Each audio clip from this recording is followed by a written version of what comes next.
Kaixo, nik horritu nuen 2002ko otorra, eta gogoratzen du joan nintzela gogazkerkin, baina ikusi izan bezala indar gutxikin. Sufritzen lehenabiziko etapatik bukatu arte, eta gogoratzen dut etapa batean igutzen gendula lau igoera eta bukatzen zuen plato ebelen.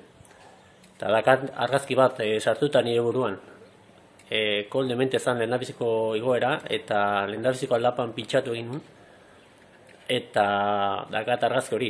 Ni aurreko erruda aldatzen eta aurreko aldean jalaber atakatzen. Esan nuen, hemen bukatzen da nire turra.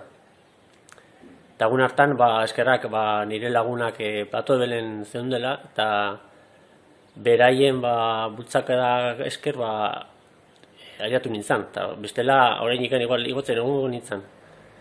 Eta nire momentu berenak turrean, hori hobeto galtu Beloki o David Etxeberriari edo halako txirrindulari izenetik nik momentu honako oso gutxi.